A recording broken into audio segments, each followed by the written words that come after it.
जय हिंद। नमस्कार साथियों, आप सभी लोगों का मोस्ट वेलकम है आज के इस नए क्लास में। साथियों, आज की इस क्लास में हम सभी लोग पढ़ने वाले हैं एसएससी एमटीएस के एग्जाम के लिए मोस्ट इम्पोर्टेंट प्रीवियस ईयर के क्वेश्चन को, जो कि आपके एसएससी एमटीएस के एग्जाम के लिए काफ़ी इंपॉर्टेंट है।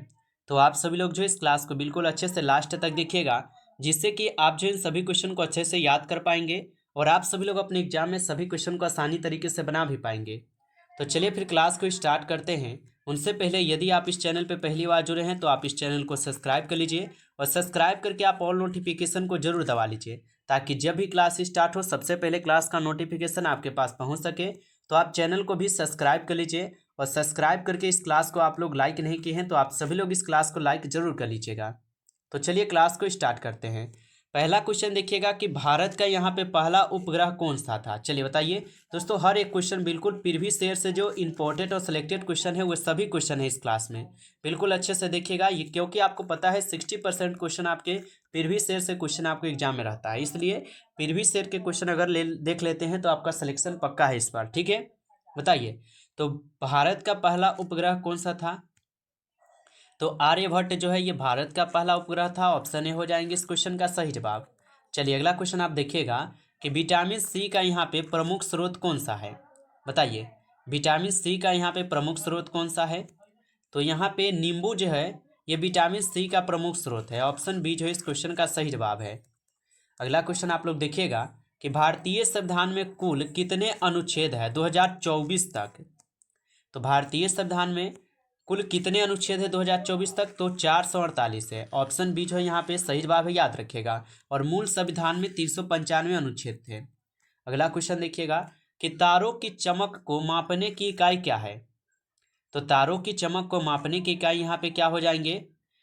तो यहाँ पे 4th नंबर क्वेश्चन का जिनका भी ऑप्शन डी है उनका बिल्कुल सही जवाब है। अगला नंबर क्वेश्चन आप लोग देखिएगा यहाँ पे कि सर्वप्रथम स्वराज शब्द का प्रयोग किसने किया था। बताइए तो सर्वप्रथम स्वराज शब्द का प्रयोग किसने किया था। तो ये किए गए थे किसके द्वारा। ये किए गए थे आपके बाल गंगाधर तिलक के द्वारा। ऑप्शन सी जो है इस क्वेश्चन का सही जवाब है।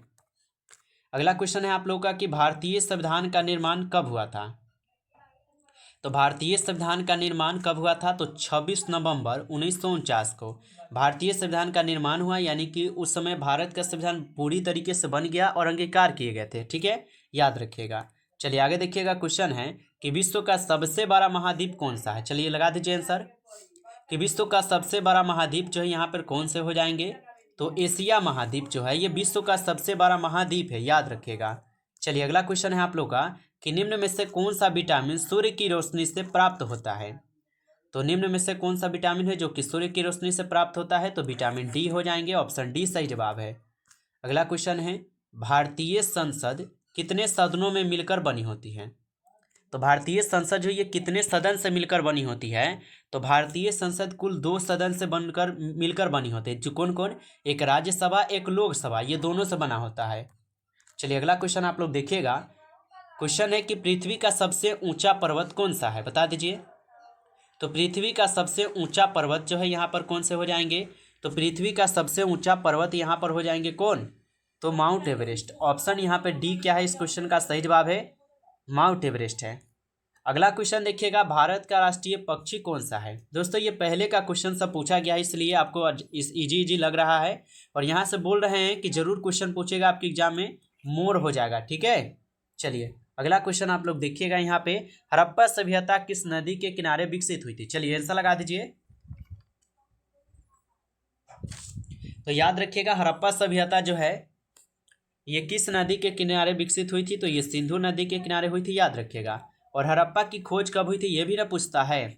तो ये आपके 1921 में हुई थी। किसने किया था, दयाराम साहनी ने। ठीक है, याद रखिएगा दयाराम साहनी। एक मिनट रुक जाइएगा, याद भी रख सकते हैं। ठीक है, साहनी ने किया था, याद रखिएगा आप लोग। दयाराम साहनी ने हड़प्पा सभ्यता की खोज 1921 में किए थे, याद रखिएगा आप लोग। ठीक है, आगे देखिएगा। क्वेश्चन है अशोक किस वंश से संबंधित है, बता दीजिए। तो अशोक जो है ये किस वंश से संबंधित है। तो अशोक हो जाएंगे आपके मौर्य वंश से संबंधित। तो ऑप्शन ए जो है यहाँ पे इस क्वेश्चन का सही जवाब है, मौर्य वंश से, याद रखिएगा। चलिए आगे देखते हैं क्वेश्चन की ओर। क्वेश्चन है कि प्रकाश की गति क्या है। बताइए कि प्रकाश की गति क्या है? तो प्रकाश की गति है 3 लाख किलोमीटर प्रति सेकेंड। ऑप्शन बी यहाँ पे इस क्वेश्चन का सही जवाब है, 3 लाख किलोमीटर प्रति सेकेंड है। अगला क्वेश्चन आप देखिएगा कि भारत में योजना आयोग की स्थापना कब हुई थी, बता दीजिए। तो भारत में योजना आयोग की स्थापना कब की गई थी? 1950 में जो है भारत में योजना आयोग की स्थापना की गई थी। ऑप्शन ए हो जाएंगे सही जवाब। चलिए अगला क्वेश्चन हम लोग देखते हैं। यहाँ पे 16 क्वेश्चन है कि पृथ्वी पर सबसे बड़ी महासागर कौन सा है? तो पृथ्वी पर सबसे बड़ा महासागर जो है यहाँ पर हो जाएंगे प्रशांत महासागर, जो पृथ्वी पर सबसे बड़ा महासागर है। ऑप्शन सी सही जवाब है। अगला क्वेश्चन है आप लोग का, यूनेस्को का मुख्यालय जो है कहाँ स्थित है? लगाइएगा आंसर आप सभी लोग कि यूनेस्को का मुख्यालय जो है कहाँ पर स्थित हो जाएंगे। तो यूनेस्को का मुख्यालय आपके पेरिस में है। ऑप्शन यहाँ पे इस क्वेश्चन का सही जवाब बी हो जाएंगे। अगला क्वेश्चन है, स्वतंत्रता संग्राम 1857 के समय भारत का गवर्नर जनरल कौन था? तो स्वतंत्रता संग्राम 1857 के समय भारत का जो यहाँ पे गवर्नर जनरल कौन हो जाएंगे?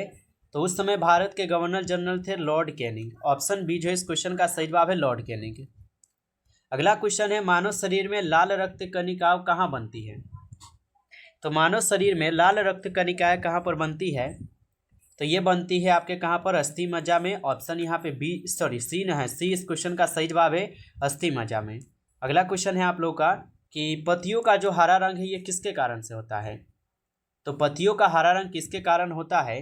तो क्लोरोफिल के कारण क्या है, पत्तियों का हरा रंग होता है।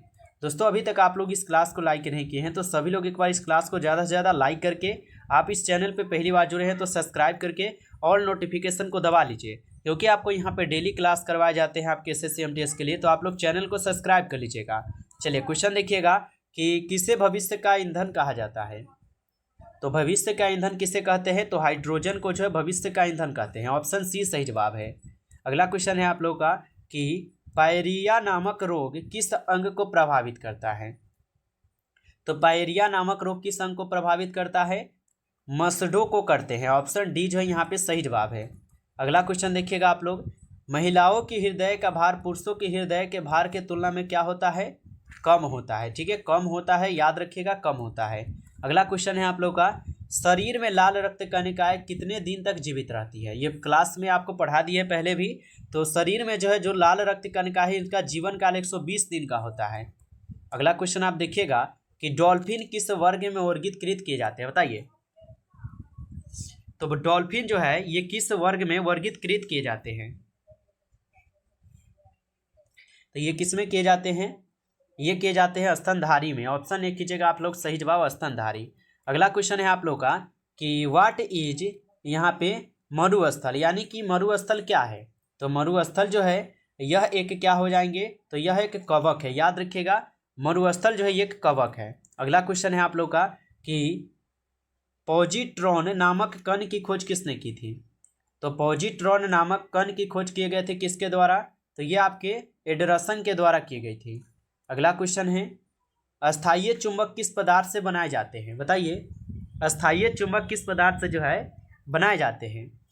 तो ये बनाए जाते हैं आपकी इस्पात से। ऑप्शन डी जो है इस क्वेश्चन का सही जवाब है, इस्पात से।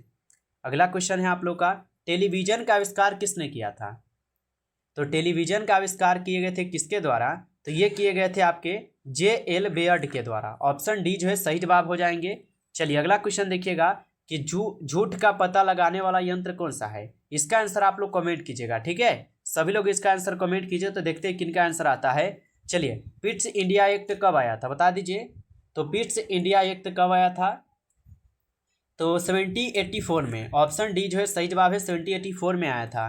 अगला क्वेश्चन देखिएगा आप लोग कि किसे भारतीय राष्ट्रीय कांग्रेस का जनक भी कहा जाता है? तो भारतीय राष्ट्रीय कांग्रेस का जनक किसे कहते हैं? तो ये कहे जाते हैं A.O. ह्यूम को। ऑप्शन सी इस क्वेश्चन का सही जवाब है। अगला क्वेश्चन है आप लोग का, पूना समझौता महात्मा गांधी और किन के बीच हुआ था? तो पूना समझौता महात्मा गांधी और भीमराव अंबेडकर के बीच हुआ था। अगला क्वेश्चन है आप लोग का कि विकिरण चिकित्सा में प्रयुक्त होने वाली नोबेल गैस कौन सी है? तो विकिरण चिकित्सा में प्रयुक्त होने वाली नोबेल गैस जो है यहाँ पर कौन हो जाएंगे? रेडॉन हो जाएंगे। अगला क्वेश्चन है आप लोग का, निम्न में से कौन सी धातु इटाई रोग पैदा करती है? तो यहाँ पे कैडमियम जो है यह एक इटाई रोग पैदा करती है, याद रखिएगा। नमस्कार साथियों, इस क्लास में 35 क्वेश्चन थे जो कि काफ़ी इंपॉर्टेंट क्वेश्चन थे ये सभी क्वेश्चन। यदि आपको ये क्लास अच्छा लगा हो तो आप जो है इस क्लास को लाइक कर लीजिए और चैनल पे पहली बार यदि आप जुड़े हैं तो चैनल को भी सब्सक्राइब करके ऑल नोटिफिकेशन को आप दबा के जरूर जुड़ जाइएगा। चलिए फिर मिलते हैं एक नई टॉपिक के साथ नेक्स्ट क्लास में। तब तक के लिए जय हिंद, जय भारत।